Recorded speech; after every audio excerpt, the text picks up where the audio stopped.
Ok, yo creo que ya podemos empezar. Ya hay cuántos conectados, vamos a ver. Ya hay 58 personas conectadas. Ok, entonces el tema de hoy también es relativamente corto. Son menos de 50 diapositivas. Entonces, son las anemias secundarias a padecimientos no hematológicos. Entonces, siempre empiezo con la misma pregunta. Díganme una enfermedad en la que el paciente sufre de anemia, pero no es una enfermedad hematológica. Enfermedad renal crónica. Es el primero que cabeza, ¿no? Es un paciente que no tiene eritropoyetina, por lo tanto hacen anemia, ¿no? Y no es un problema hematológico ni una enfermedad de la médula ósea. Entonces, hoy vamos a hablar sobre esos padecimientos que generalmente producen anemia, ¿sí? Entonces, vamos a hablar de las bases de la fisiopatología de las anemias de los trastornos crónicos y de ahí vamos a ir más o menos detallando los diferentes tipos de padecimientos que producen anemia, como las infecciones, insuficiencia renal, y trastornos endocrinos como el hipotiroidismo, neoplasias no hematológicas, alcoholismo y cirrosis, y bueno, inflamaciones crónicas son ahí más que nada las enfermedades reumatológicas, ¿no? Entonces, como definición, pues la anemia de un trastorno crónico es aquella que acompaña un padecimiento infeccioso, inflamatorio o neoplásico de evolución crónica. No podemos decir que alguien tiene anemia de las enfermedades crónicas si no tiene ninguna enfermedad crónica, ¿no?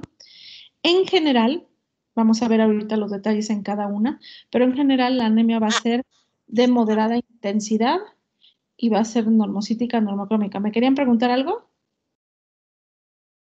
¿No?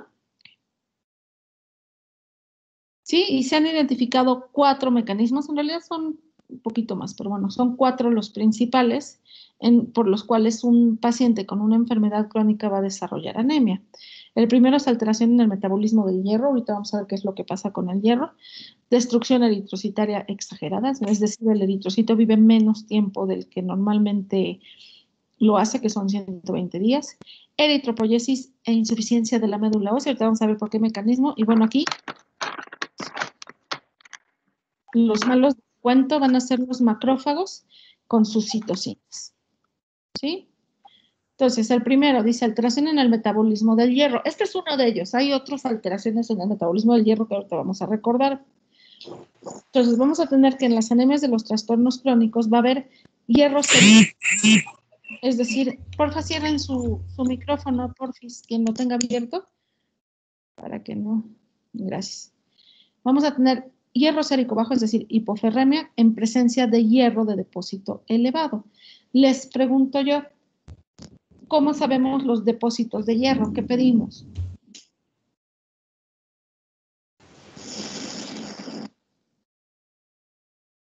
¿Cómo sabemos cómo están los depósitos de hierro en un individuo? ¿Qué prueba les pido? Una cinética. Un perfil de hierro. Un perfil de hierro. ¿Y en el perfil de hierro, en cuál me fijo para saber los depósitos? ¿Ferritina? En ferritina, exactamente. Entonces vamos a tener que el hierro sérico va a estar bajo, pero cuando vemos la ferritina, esta va a estar elevada. Una de las responsables de esto es la interleucina 1. La interleucina 1, que la producen sobre todo los macrófagos, van a obligar al macrófago a sintetizar apoferritina.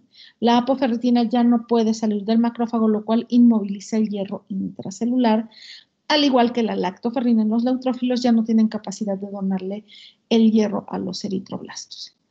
¿Qué otro mecanismo? Ya hablamos, que es que hace que no se pueda absorber el hierro y que no se pueda movilizar. ¿Cómo se llama esa hormona que produce el hígado? ¿Quién se acuerda? La epsidina.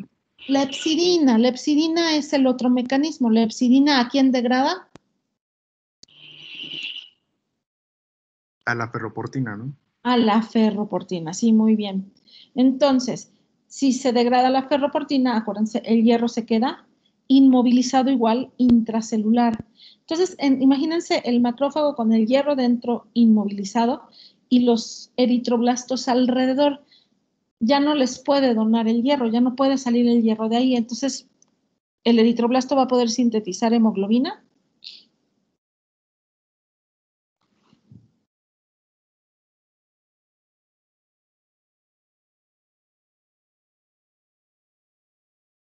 Oigan, no, desde la clase pasada se están quejando varios de sus compañeros que los sacan de la sesión. No saquen a nadie de la sesión, por favor, ¿no? No sé si sea por error o qué pase, pero yo no estoy expulsando a nadie. Igual es el internet, doctora. Pues es que dice, someone removed you from the meeting, o sea, alguien lo sacó de la reunión. Creo que es mismo. ¿Cómo? Me parece que es error de la plataforma porque no solo está pasando en esta clase, desde clases de la mañana igual Bueno, parece que no hay forma de evitarlo. Ya le busqué aquí. No hay forma aquí, no hay nada que pueda yo poner. Bueno, les encargo. Bueno, regresamos a lo del hierro. Entonces, chihuahuas, no te digo. Aquí estábamos. Entonces, decíamos, si el hierro está inmovilizado dentro de los macrófagos, ya no puede sintetizar los eritroblastos hemoglobina. Por lo tanto, esto es lo que finalmente a la larga va a llevar a anemia, ¿no? Porque los eritrocitos en la sangre periférica siguen muriendo y ya no hay quien los reponga. Entonces, vamos a ver ahorita, hay otra diapositiva donde viene toda la cinética de hierro, vamos a verla en unos momentos. ¿Sí? Entonces, hay hierro sérico bajo con una capacidad de fijación normal o disminuida. El índice de saturación de la transferrina está normal. La transferrina puede estar baja. Hay concentraciones altas de ferritina. Y si yo hago un aspirado de médula ósea y hago una tinción de hemosiderina, voy a ver la hemosiderina aumentada en la médula ósea. ¿Qué es un sideroblasto? ¿Qué es un sideroblasto?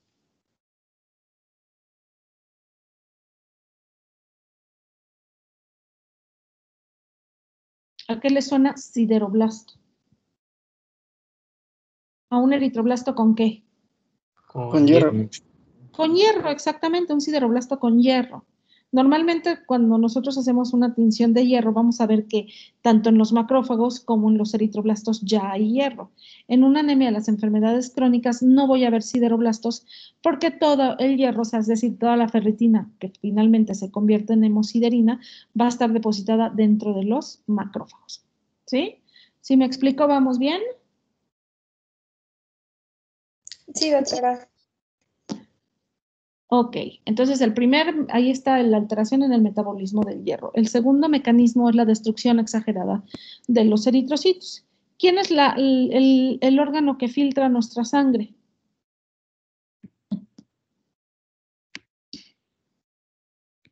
El riñón. ¿El riñón?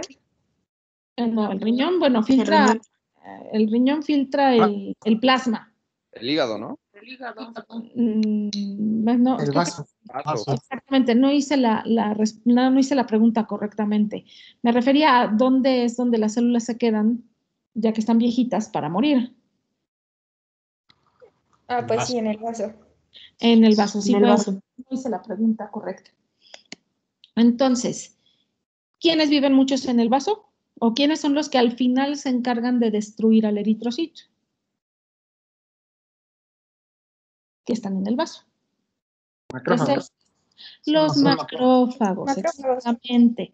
Entonces, en muchas anemias de los trastornos crónicos son enfermedades que se caracterizan por tener activada a los macrófagos activas, ya sea infecciones o, por ejemplo, en las enfermedades reumatológicas, en el cáncer, los macrófagos están activados, hay activación inmunológica de los macrófagos por las tres cosas, ¿no? Que dije ahí, infecciones, inflamación o cáncer.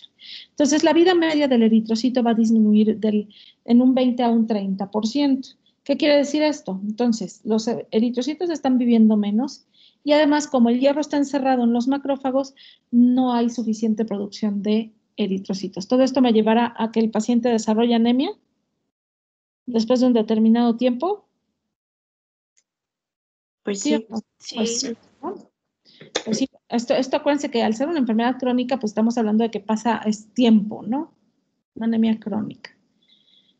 De ahí, otro mecanismo es que la eritropoyetina, al estar en un sistema donde hay mucha inflamación, donde los macrófagos están activados, el nivel de eritropoyetina no aumenta de forma, vamos a decir, normal para el grado de anemia. Es decir, va a haber menos eritropoyetina de la que habría ante el grado de anemia, ¿sí? Y la acción de la eritropoyetina sobre la médula ósea va a estar inhibida. ¿Qué citocinas inflamatorias se producen, por ejemplo, en un lupus o en un cáncer? Citocinas inflamatorias. Interleucina 1, Interleucina 1, 6, 17, 23.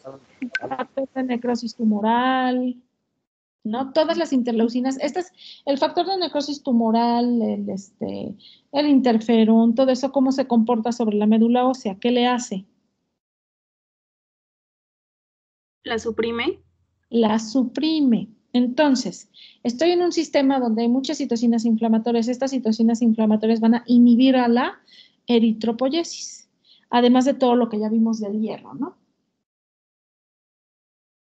Entonces, todo esto me va llevando poco a poco a anemia. Y finalmente, ¿quiénes son los culpables o los malos de este cuento? Bueno, los macrófagos con sus citocinas, ¿no? Hay activación del sistema inmune, se elaboran citocinas por los macrófagos, lo que habíamos dicho, interleucina 1, factor de necrosis tumoral, interferón gamma, factor transformador de crecimiento beta. Todo esto va a producir, nuevamente se hace un círculo vicioso, metabolismo alterado del hierro, mayor destrucción eritrocitaria e inhibición en la producción y acción de la eritropoyetina. Entonces, estos son los 4 mecanismos por los que los pacientes con una enfermedad crónica van a desarrollar anemia. ¿Dudas hasta aquí? Ya, doctora, ¿se suele presentar solamente un mecanismo o los pacientes pueden presentar varios? Generalmente se presentan todos los mecanismos, o sea, todo se va activando, se hace como una especie de círculo vicioso. Entre más se activan los macrófagos, más producen las citocinas inhiben a la eritropoyesis, encierran al hierro, y eso es lo que hace que finalmente el paciente desarrolle anemia. Son todos al mismo tiempo. Ok, gracias. Ahorita vamos a ver con las diferentes enfermedades detalles específicos de cada una de ellas, pero en general estos mecanismos actúan en todas las anemias. Entonces, Sí, doctora, gracias. no, de nada.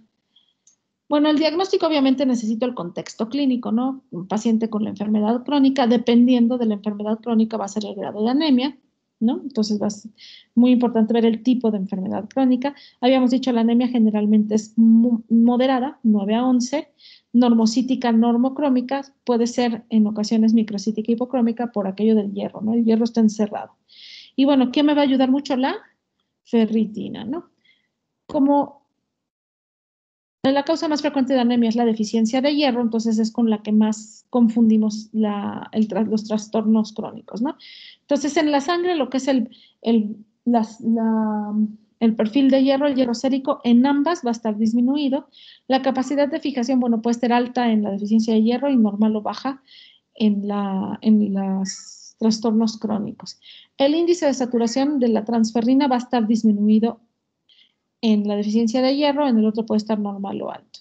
La capacidad de fijación igual va a estar alta en la deficiencia de hierro y baja en los trastornos crónicos. La más importante en esta, en mi opinión, es la ferritina. La ferritina en la deficiencia de hierro va a estar baja. ¿Por qué?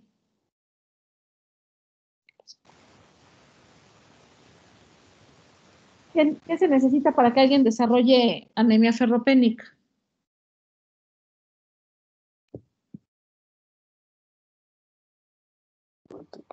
¿Qué pasa con...? ¿Cómo? El déficit de hierro hace que pues, la ferritina sea baja en sí. Exactamente. Para que alguien desarrolle una anemia ferropénica, lo primero que sucede, lo vimos, ¿no? Es que desaparecen los depósitos. Es decir, no hay ferritina. En los trastornos crónicos, la ferritina puede estar, generalmente está normal, y en la mayor parte de los casos está alta. ¿Sí? Si hago un aspirado de médula ósea, voy a ver hierro de depósito, o sea, hemosiderina en los macrófagos, en la deficiencia de hierro, como habíamos dicho, bajo o ausente, y en los trastornos crónicos aumentados. Y los sideroblastos pueden estar normales o bajos en la deficiencia de hierro, porque no hay hierro, y bajos o ausentes en los trastornos crónicos. ¿Sí? ¿Dudas hasta aquí?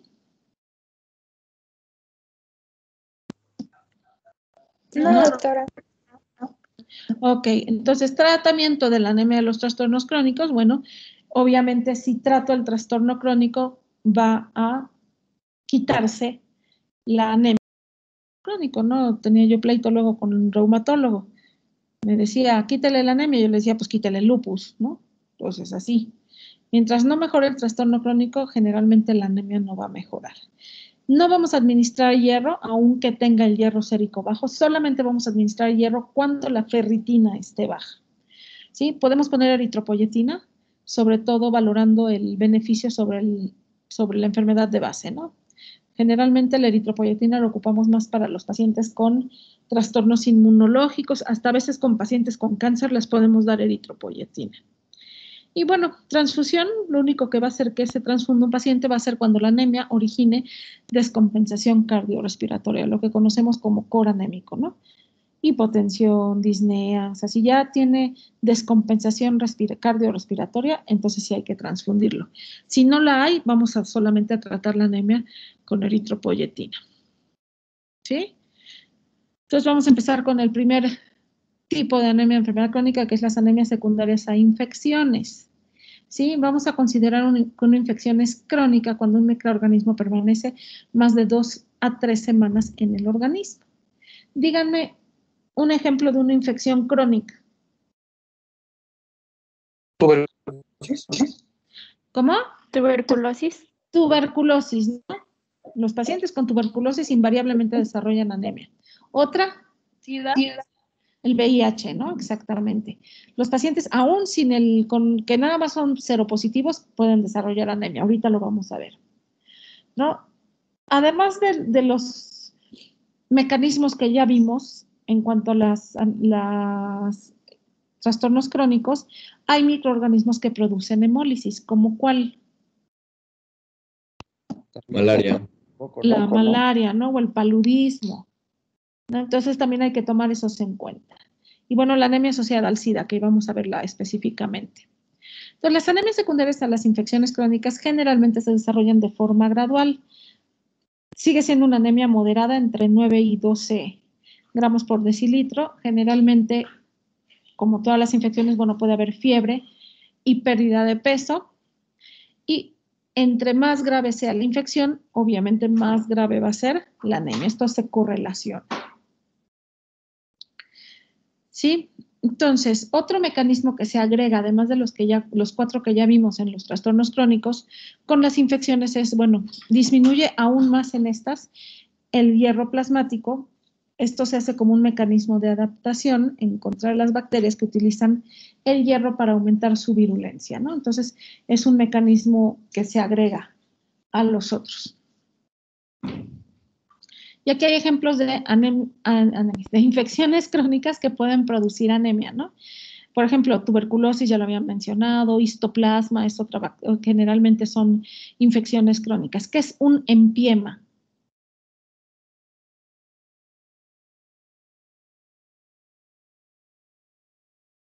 ¿Qué es un empiema? ¿Nadie sabe qué es un empiema? Es pus entre el de los pulmones. Pus entre cavidad pleural. Cavidad peritoneal, ajá. En las pleuras, ¿no? Entre las pleuras se llena de pus. Esto generalmente es posterior a una neumonía y muy frecuente es por Staphylococcus aureus o bacterias gram negativos. Pueden producir un empiema. Si primero es la neumonía y luego se forma el empiema, entonces es una infección crónica. Igual meningitis por tuberculosis. ¿Quiénes, además de las embarazadas, tienen infecciones urinarias muy frecuentemente? Los pacientes con tuberculosis. ¿Quién? Infecciones como malformaciones genitourinarias. ¿Pacientes con qué? ¿Con enfermedades geniturinarias, dijiste? Malformaciones. Sí, bueno, sí, pero estas son raras. Es una enfermedad muy, muy común aquí en nuestro México. ¿Diabetes? Los diabéticos. Exactamente, los diabéticos infección de vías urinarias todo el tiempo, ¿no? Porque la orina tiene glucosa y al tener glucosa la orina se hace como un caldo de cultivo ahí, ¿no? Endocarditis hasta vegetaciones hacen, peritonitis, abscesos intraabdominales, la osteomielitis, pues tarda un ratito, ¿no? En infectarse el hueso y bueno, infecciones virales ya habíamos mencionado al VIH. Por hemólisis, aquí en ese eritrocito, ¿qué tiene adentro? El que está abajo a la derecha. ¿Qué se le ocurre que tiene? Es un anillo de plasmodium, ¿no? Es un plasmodium, exactamente. Entonces, hay anemias secundarias, infecciones, pero por hemólisis exagerada, ¿no? Que es la consecuencia directa del, en este caso, el parásito dentro del eritrocito, ¿no? Infecciones que nos pueden causar hemólisis, en primerísimo lugar tenemos al plasmodium, toxoplasmosis, leishmania, tripanosoma, bacterias tenemos a Bartonella, Clostridio, Vibrio cholera y Mycobacterium tuberculosis. ¿No? El mejor ejemplo o el ejemplo más representativo, vamos a decir, es el del paludismo. No hay zonas endémicas en México, Centroamérica y Haití, y bueno, estos pacientes la manifestación más común es la anemia, ¿no?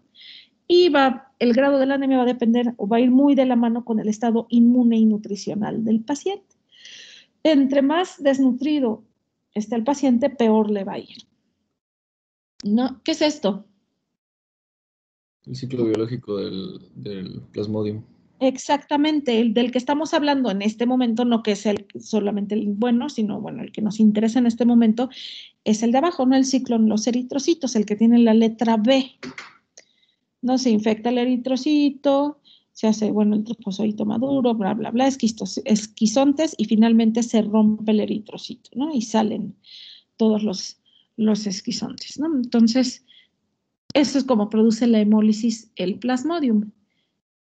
Dice, el plasmodium vivax y el ovale le gustan los jovencitos, ¿no? Lo que son los reticulocitos, malaria, los eritrocitos maduros y el falciparum agarra parejo, ¿no? Es todos los estadios, incluyendo los eritroblastos en la médula ósea. ¿Cuál es el más agresivo de todos estos tipos? Falciparum. Falciparum, exactamente. Falciparum es el más mala onda, vamos a decir, ¿no? Además de la hemólisis que produce el parásito, también va a haber ingestión de hemoglobina. Otro ejemplo de otro parásito que produce anemia hemolítica, no tengo sueño, no vayan a creer, es la bartonelosis, la fiebre de Oroya, ¿no? También se transmite por medio de un mosquito y es un protozoario flagelado. Sí, la tuberculosis no solamente produce anemia hemolítica, puede producir así una anemia hemolítica autoinmune florida, también puede producir pancitopenia, sobre todo si el Mycobacterium se mete a la médula ósea, ¿no? Va a producir reacciones leucemoides. ¿Sí saben qué son las reacciones leucemoides? No, la verdad no. No, doctora. ¿Nunca habían escuchado el término? ¿Simulan qué? Simulan una leucemia en la citometría. En la citometría hemática se caracteriza por leucocitosis, generalmente no mayor a 50,000, y va a haber una desviación de la maduración hacia lo que son inmaduros, ¿no? Va a haber promielos, metamielos en la sangre periférica, y esto se debe a que la médula ósea está invadida y las células se salen, ¿no? Puede haber eritroblastos en la médula ósea que finalmente la biometría, el citómetro, perdón, los toma como leucocitos. A eso se le llama reacción leucemoide. Sí, no va a haber leucocitosis con solamente neutrofilia, sino va a haber formas inmaduras en la sangre. Esto sucede sobre todo en la tuberculosis miliar, hacen anemias hemolíticas autoinmunes bien así, con cubos positivo y todo. Cuando hablamos del SIDA, bueno, el VIH es otro punto aparte, ¿no? El 15% de los pacientes asintomáticos infectados con anemia, tan solo por el puro tratamiento, el primer efecto secundario de la mayor parte de los antirretrovirales es precisamente anemia, ¿no? 35% de los pacientes con las manifestaciones clínicas del síndrome van a tener anemia y cuando está bien establecido el síndrome van a ser el 80% de los pacientes. Causas. Bueno, vamos a tener infecciones oportunistas como es el Mycobacterium avium intracelular, que le gusta a los eritroblastos. También falta de maduración de los precursores eritroides por infección por parvovirus B19. Los linfocitos T supresores van a inhibir la eritropoiesis. La mielosupresión inducida por los fármacos, ya habíamos dicho de los antirretrovirales. Va a haber una producción disminuida de eritropoietina y finalmente también puede haber infección directa del VIH a la célula tallo. Yo tuve un paciente que pasaron años para que aceptara tomar tratamiento para el VIH y llegó por un cuadro de hipoplasia medular. Creo que eso los había comentado. ¿No? Se le empezó a dar el antirretroviral y se quitó la pancitopenia. Dudas de las infecciones. ¿Nadie tiene dudas? No, doctora. Ok, vamos a la que sigue. La anemia, ¿no? Ok. Vamos a la anemia de la insuficiencia renal crónica, que bueno, ya le hemos platicado muchas veces. Principalmente la causa de la anemia de los pacientes con enfermedad renal crónica es la falla de la función endocrina del riñón, pero también la falla de las funciones excretoras, es decir, la urea, todo lo que tiene que sacar el riñón también interviene, ¿sí? Ojo, en la enfermedad quística renal, o sea, cuando hay quistes renales, estos pueden producir eritropoyetina, entonces el paciente va a tener poliglobulia.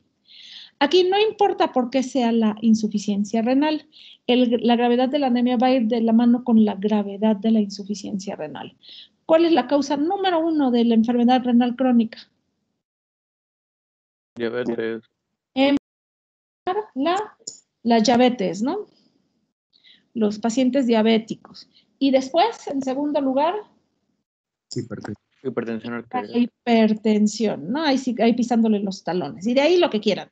Las causas más frecuentes es la insuficiencia renal, la diabetes y la hipertensión. ¿Sí? Entonces vamos a tener factores mayores y factores menores. Obviamente dentro de los factores mayores, el primerísimo es la deficiencia en la secreción de eritropoyetina, que me va a llevar a depresión del eritropoyesis. Ahorita vamos a ver otros factores y a disminución en la supervivencia de los eritrocitos. Esto es por la falla excretora, por la urea que se acumula, causa hemólisis. Factores menores, aquí sí puede haber deficiencia de hierro, ahorita vamos a ver por qué, deficiencia de folatos, los pacientes con enfermedad renal crónica pueden desarrollar hiperparatiroidismo, que lleva a mielofibrosis, y puede haber toxicidad por aluminio. Entonces, hablando de los factores mayores, dice el 85 al 90% de la eritropoyetina se produce en las células intersticiales o endoteliales de la corteza renal, lo cual me va a llevar a disminución de la eritropoyetina. Ya habíamos visto. Disminución de la eritropoyetina. ¿Qué pasa cuando no hay eritropoyetina con la unidad formadora de colonias eritroides? Apoptosis. Apoptosis, ¿no?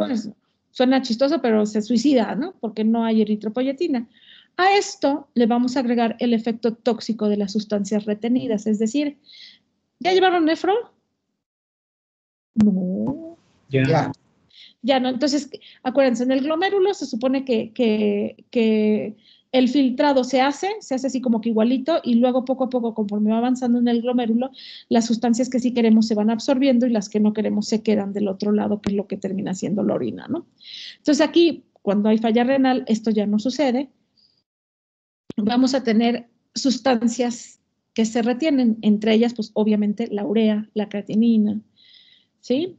Todo eso me va a deprimir la síntesis del hemo, me va a inhibir el crecimiento de las colonias eritroides y me va a aumentar la hemólisis. La pura uremia hace que aumente la hemólisis, ¿no? La supervivencia del eritrocito disminuye 50 a 66% y es de origen extracorpuscular.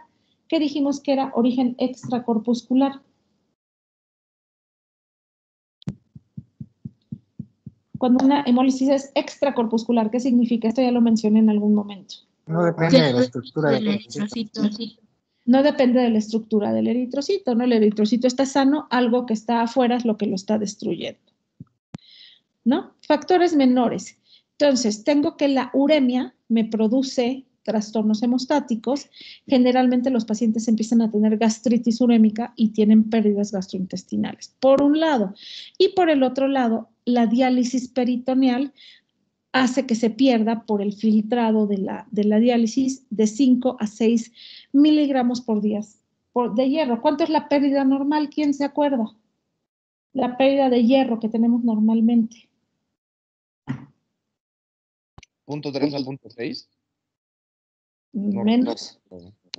Bueno, no es punto, no, más bien. ¿Se acuerdan la diapositiva esa que vimos donde estaba todo el metabolismo y arriba decía, el intestino absorbe de 1 a 2%? No, ese es esa es la cobalamina.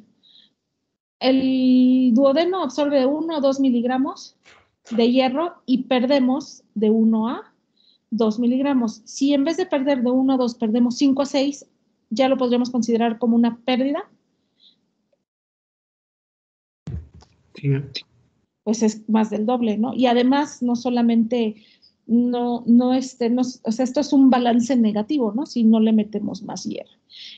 Al igual que se pierde hierro con la diálisis peritoneal, se pierden folatos con la diálisis peritoneal.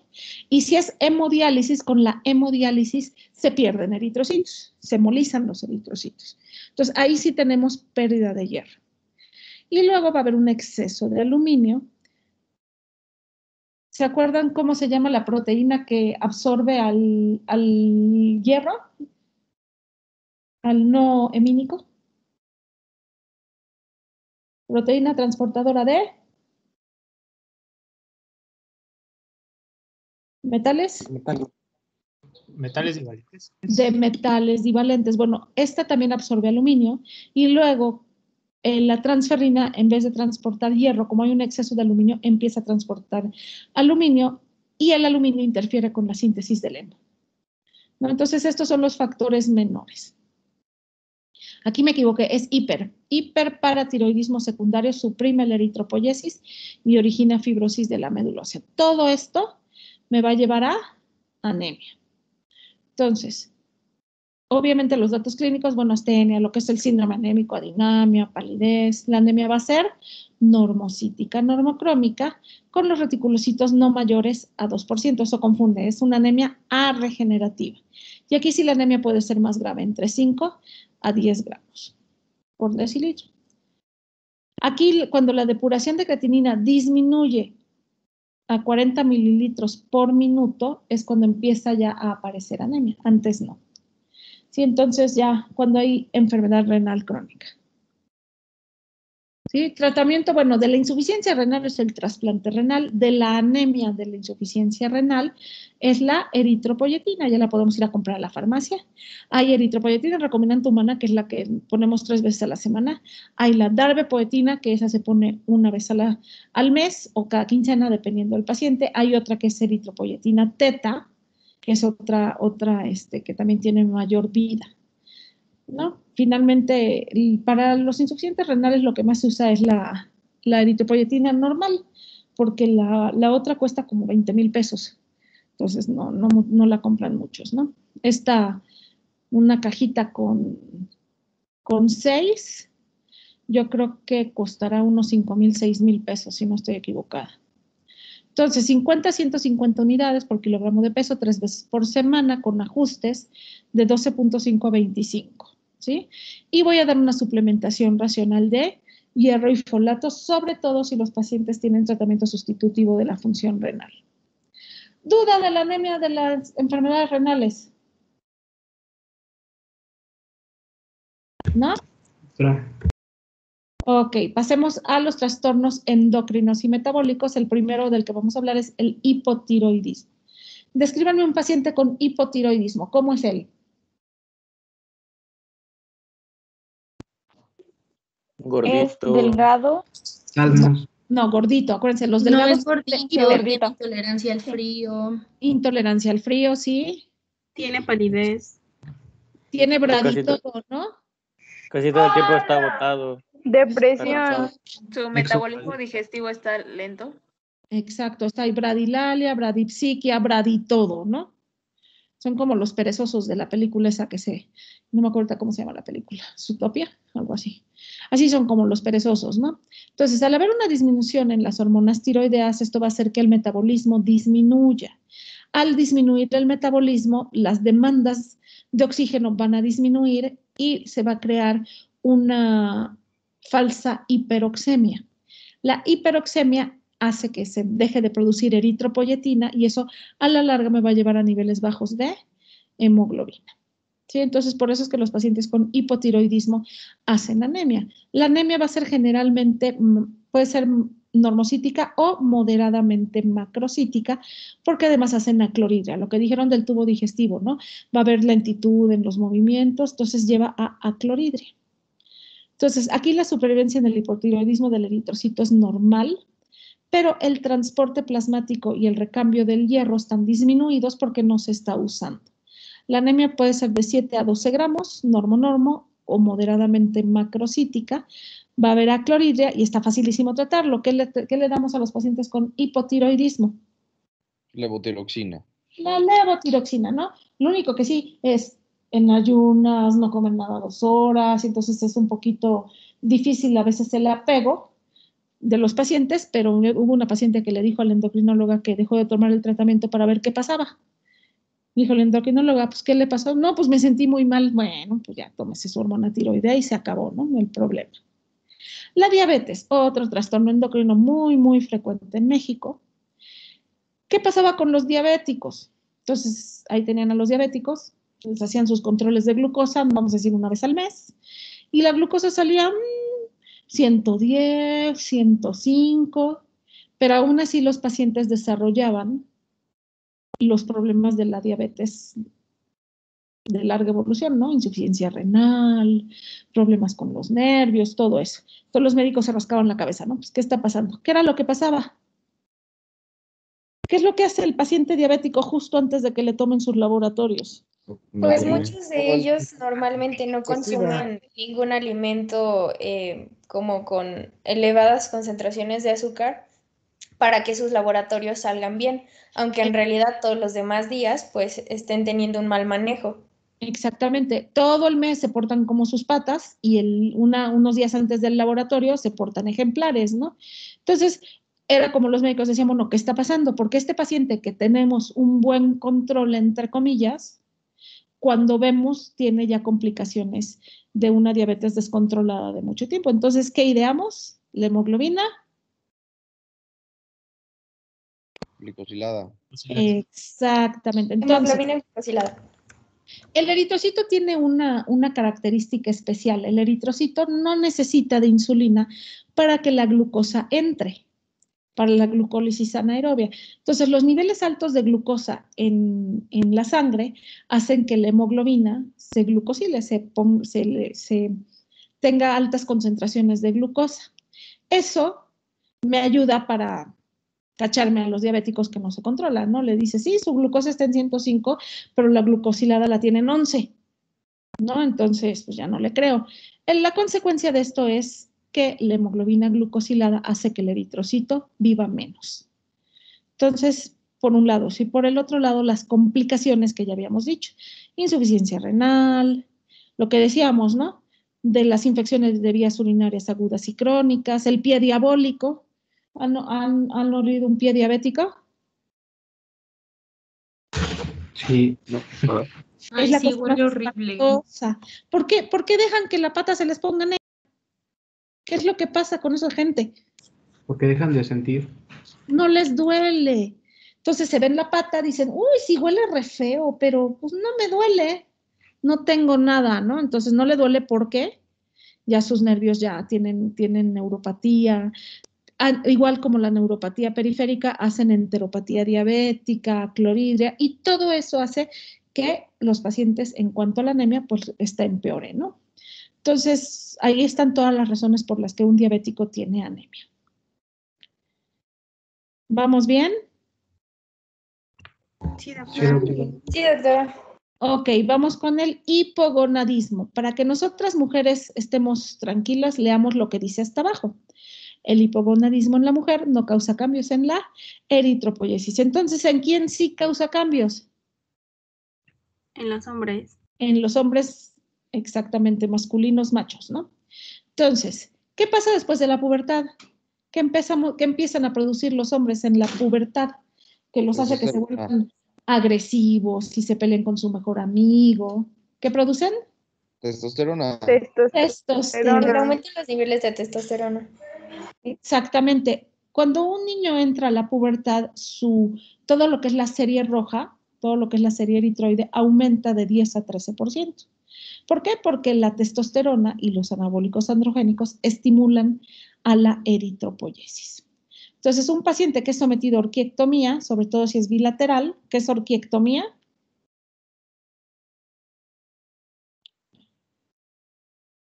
Una castración. Cuando les retiran los testículos. ¿Por qué haríamos algo tan espantoso? ¿Por algún cáncer? Por ejemplo, cáncer de testículo.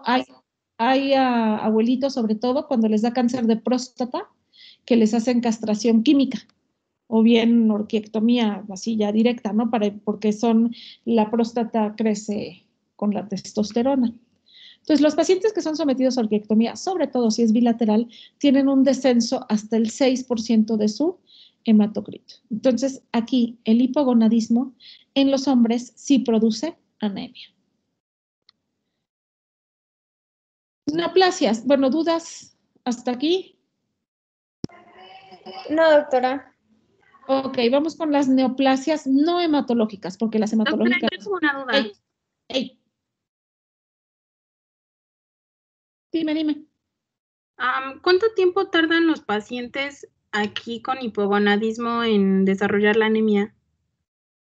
Bueno, es que depende, porque cuando es hipogonadismo generalmente son las enfermedades hereditarias que tienen hipogonadismo y nunca tienen suficiente testosterona. Entonces, ese ascenso de 15% de los eritrocitos, estos pacientes no lo tienen.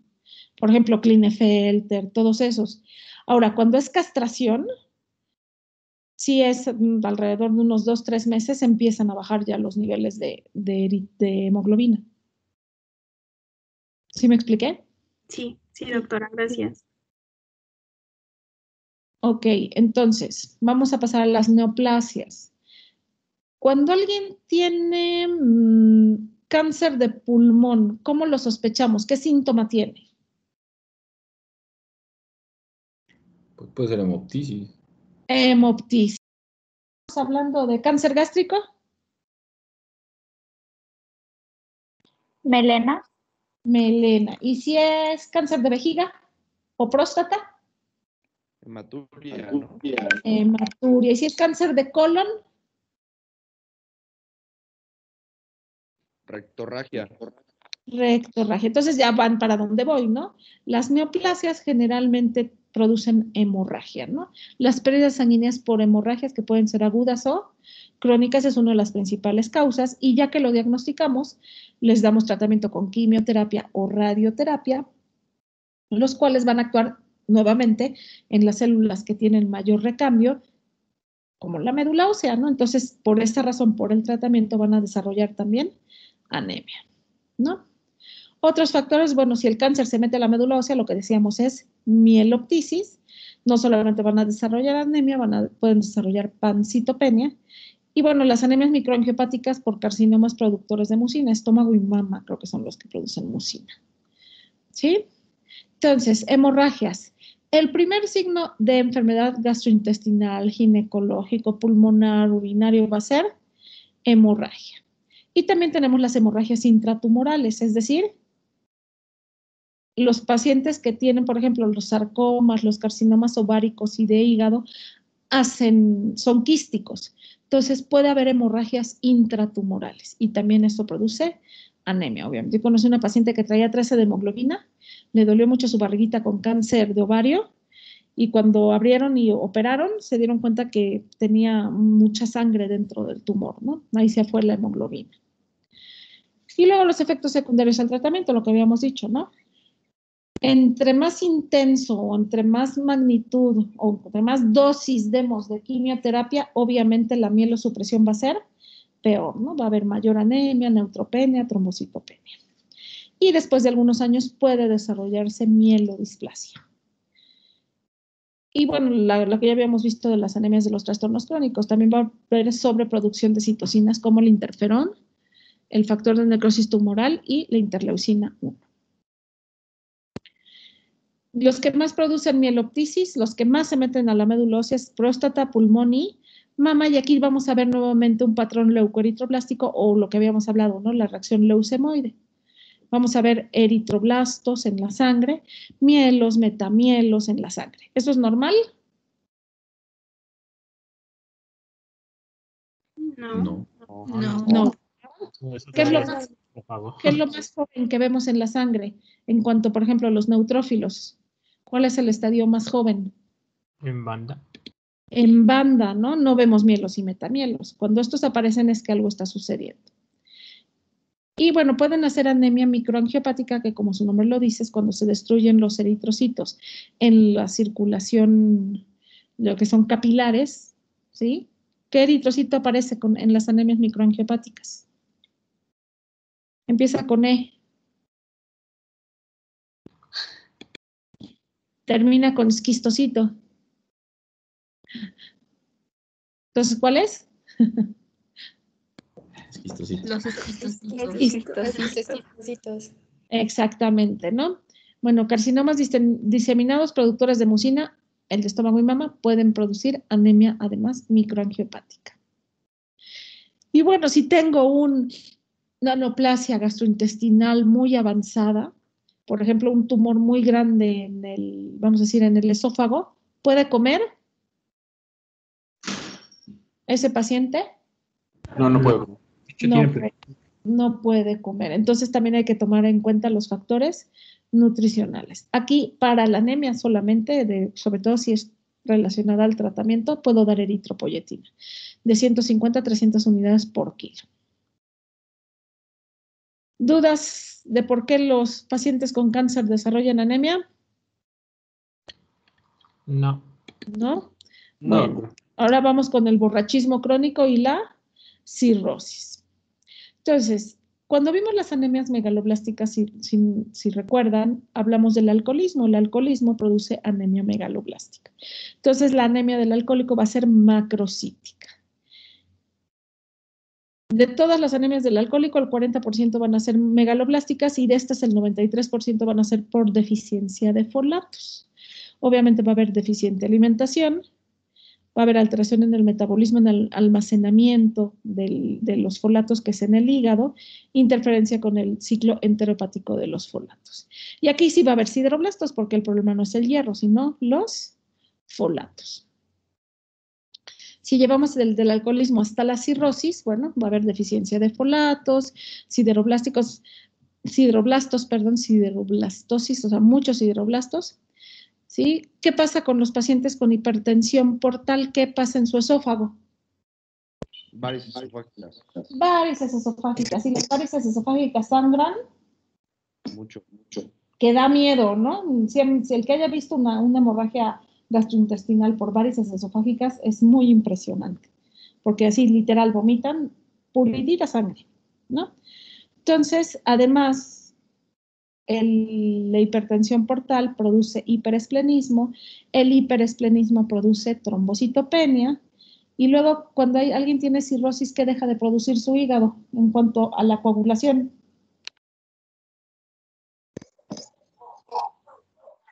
Fibrinógeno.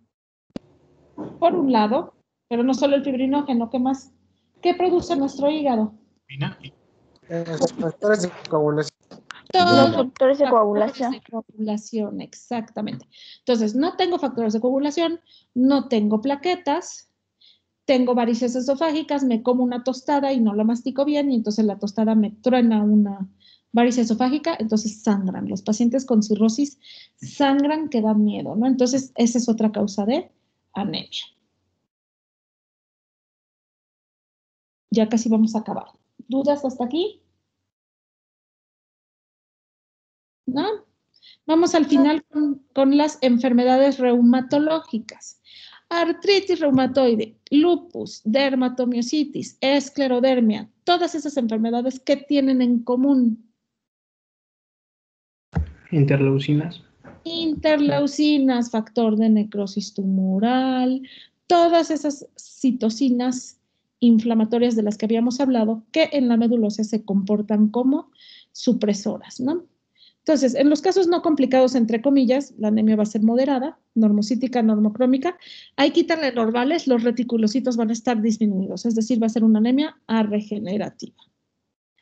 Mecanismos, dice, hemorragia gastrointestinal por administración de AINES. Está la abuelita con su artritis reumatoide y le dice al doctor, tómese diclofenaco una cada 12 horas. Y la abuelita dice, ay no, a mí me duele un montón.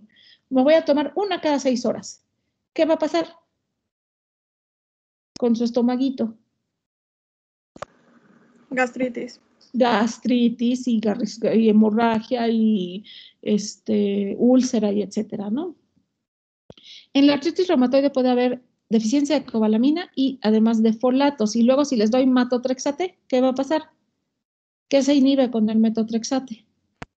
El metabolismo de los folatos. La dihidrofolato reductasa, ¿no? Entonces no se activa el folato, no puede entrar para la síntesis de DNA. Hay pacientes con artritis reumatoide que les dan metotrexate y ya no, alguien les dice que ya no se tomen los folatos, porque normalmente les dan el metotrexate 1 o 2 veces a la semana. El día que lo toman no toman folato, pero los demás días sí, para evitar las citopenias, ¿no? Entonces, si no le damos folatos, van a desarrollar citopenias por alteración en el metabolismo de los folatos. Y bueno, el lupus se cuece aparte, ¿no? El lupus va a haber anticuerpos contra los eritrocitos, anticuerpos contra los neutrófilos y hacen anemia hemolítica, autoinmune. Tratamiento, bueno, la mejoría de la anemia va a correr paralelo a la mejoría del padecimiento inflamatorio. Perdón, entró una llamada y me sacó. Puedo administrar eritropoyetina en la artritis, en el lupus. Esto es para mejorar. ¿Se acuerdan que los niveles de eritropoyetina no se producen de forma normal? Entonces vamos a ayudarle al riñón poniendo eritropoyetina recombinante humana. Y puedo administrar hierro y otros imatínicos siempre y cuando compruebe que hay deficiencia de los mismos. ¿Sí? Creo que esta es la última. Sí. ¿Dudas o preguntas? Doctora, yo tengo una duda. Ajá.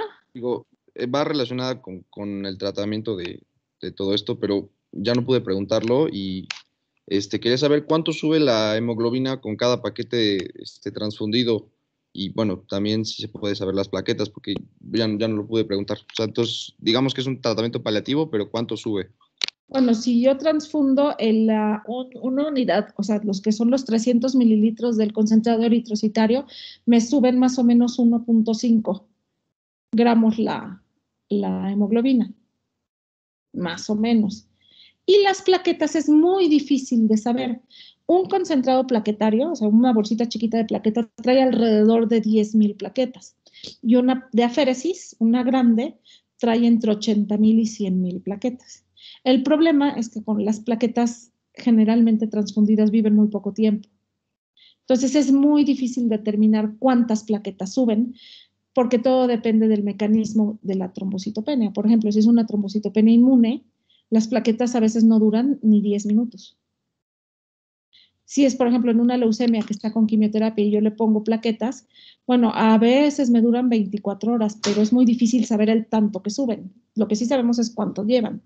No sé si me explique. Sí, doctora, sí quedó claro. Gracias. ¿Alguna otra pregunta que tengan? Sí, la acabé justo a tiempo. ¿No? No, doctora. Bueno, entonces... La ferritina, ¿cuál fue? En el primero que vimos que dijimos que la ferritina se iba a encontrar elevada, pero después podía disminuir. O sea que solo se le iba a dar eritropoyetina como tratamiento. O sea, en una anemia de los trastornos crónicos que tiene la ferritina elevada, no le voy a dar hierro, porque el hierro no es que no haya, sino que está encerrado.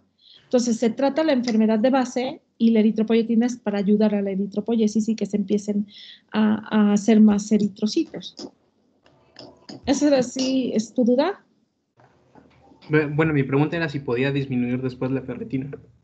Claro, pero lo que va a hacer que disminuya la ferritina es el tratamiento de la enfermedad crónica.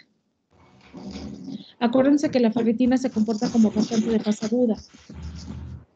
Entonces, una vez que se controla la enfermedad crónica, los niveles de ferritina bajan, se deja de producir epsilina, la epsilina deja de degradar a la ferroportina y el hierro se puede utilizar, el que está guardado.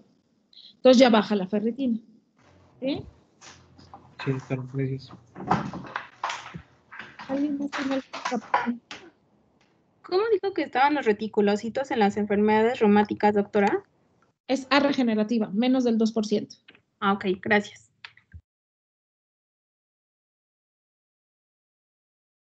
¿Otra pregunta que tengan? ¿No? Bueno, entonces nos vemos el miércoles. Vamos a empezar con las anemias hemolíticas. Ahorita les mando las presentaciones. Sí, doctora, gracias. Gracias, doctora. Sale. Gracias, doctora. Nos vemos el miércoles. Gracias, doctora. De nada.